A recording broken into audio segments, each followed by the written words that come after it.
तो अब बात कर लेंगे उस दूसरे दोष की जो अगर कुंडली में मौजूद है तो परिवार की सुख शांति पर बहुत बुरा प्रभाव डाल सकता है।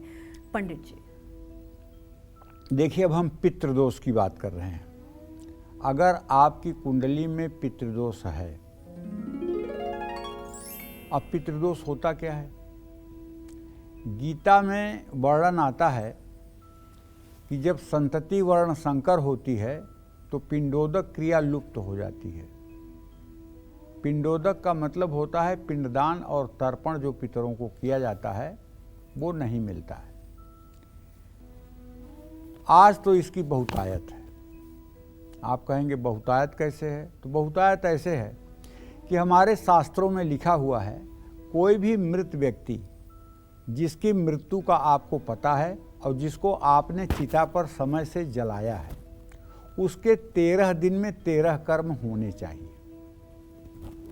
उसकी आत्मा 18वें दिन धर्मराज के यहाँ पहुँचती है और इसमें 3 प्रकार के श्राद्ध का विधान है।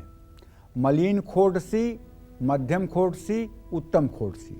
मलिन खोडसी उसको कहते हैं मृतक के साथ दाह संस्कार तक 5 पिंडदान किए जाते हैं और उसके बाद 11 दिनों में 11 पिंडदान किए जाते हैं। ये 16 पिंडदान मलिन खोडसी के होते हैं। 11वें दिन जिस दिन सपिंडन श्राद्ध होता है, जिस दिन एकादश श्राद्ध होता है, उस दिन मध्यम खोडसी और उत्तम खोडसी के लिए 16-16 पिंड दान किए जाते हैं, पिंडदान किए जाते हैं। तो जो लोग, अब देख रहा हूँ मेट्रो सिटी में बड़ा दुख के साथ कहना पड़ रहा है, आप लोग हमारी बात को दिल पर मत लीजिएगा क्योंकि आपका विचार है, आप जो करना चाहे करिए, आप स्वतंत्र हैं, लेकिन शास्त्र की बात कहना हमारा धर्म है। वो लोग अपने पितर को अधोगति में डाल देते हैं जो 3 दिन में ही सारा क्रियाकर्म कर देते हैं और ऊपर से एहसान ये दिखाते हैं कि मैंने अस्थियों को ले जाकर के हरिद्वार में विसर्जित कर दिया। अरे अस्थियों को हरिद्वार में विसर्जित करो और चाहे ले जाकर गंगोत्री में विसर्जित कर दो, 13 दिन के 13 कर्म नहीं करोगे तो वो पितर पिशाच योनि में जाएगा। इसमें कोई दो राय नहीं, ये हमारे शास्त्रों का मत है।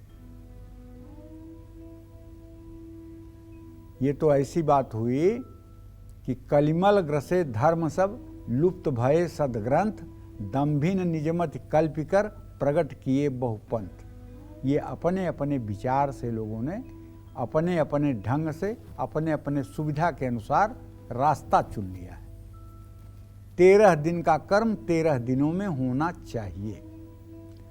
अगर पितृदोष है, पितृदोष पता कैसे चलेगा? है कुंडली से। अगर सूर्य राहु या केतु के साथ है, बृहस्पति राहु या केतु के साथ है, तो पितृदोष होगा। अगर पितृदोष है तो हर रोज हनुमान चालीसा का पाठ करना चाहिए। कुलदेवी या कुलदेवता की पूजा करते रहना चाहिए। जिन लोगों को नहीं पता कि उनकी कुलदेवी कौन है, उन लोगों को माँ विंध्यवासिनी को अपनी कुलदेवी मान लेना चाहिए। और जिन लोगों को पता नहीं कि हमारे कुलदेवता कौन है, तो उनको भगवान विष्णु को अपना कुलदेवता मान लेना चाहिए। श्राद्ध के समय नियमों का पालन करें और तर्पण जरूर करें। वैसे सबके लिए संभव नहीं है, लेकिन नासिक में एक त्रयंबकेश्वर नाम का ज्योतिर्लिंग है, वहां पितरदोष की शांति कराने से प्रेतात्माओं को मुक्ति मिलती है। आपकी कुंडली में सूर्य ग्रह के कारण अगर पितरदोष है तो अपने घर में सूर्य यंत्र स्थापित करें, सूर्य नमस्कार करें, सूर्य को जल दें। कुंडली में मंगल के कारण पितृदोष है तो लाल मसूर की दाल दान करें। हनुमान जी और भगवान कार्तिकेय और नृसिंहावतार की पूजा करें। मछली को दाना डालें। पितरों के नाम से मंदिर, धर्मशाला, विद्यालय, धर्मस्थल, चिकित्सालय या निःशुल्क सेवा संस्था बनवाएं। हर रोज सरसों के तेल के दीपक के साथ सर्पसुक्त और नवनाग स्तोत्र का पाठ करें। अष्टमुखी रुद्राक्ष धारण करें। पीपल के पेड़ में जल चढ़ाएं और दिया जलाएं।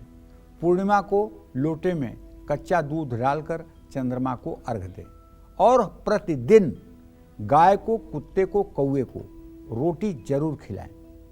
हर अमावस्या को और पूर्णिमा को, संभव हो तो अमावस्या और पूर्णिमा दोनों को भगवान सत्यनारायण की कथा कराएं।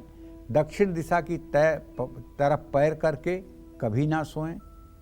और अपने पितरों के लिए जो महालया अर्थात पितृपक्ष आता है, उस पितृपक्ष में नित्य पिंडदान करें और पितृ विसर्जन के दिन विधिवत किसी तीर्थ में जाकर के और बाल बनवा करके पिंडदान करना चाहिए। इससे पितरों को मुक्ति मिलती है, कुल की वृद्धि होती है। जय मां विंध्यवासिनी।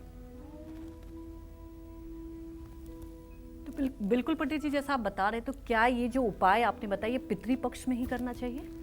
देखिए, पितृपक्ष में करना चाहिए, लेकिन हमारे यहाँ मतलब कि जो है पितरों के लिए तर्पण मार्जन का रोज का विधान है जी। आप इसे अगर रोज नहीं कर सकते हैं तो पितृपक्ष में तो करना ही चाहिए।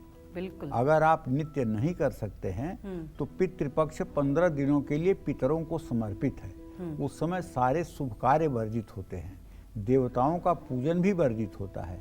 उस समय सिर्फ आप नित्य नैमित्तिक कार्य कर सकते हैं, कोई नया यज्ञ अनुष्ठान नहीं कर सकते हैं। उस समय का समय जो होता है सिर्फ पितरों को समर्पित होता है और पितरों के लिए ही उस समय पूजा, उपासना और पिंडदान, तर्पण, ये सब क्रियाएं करनी चाहिए।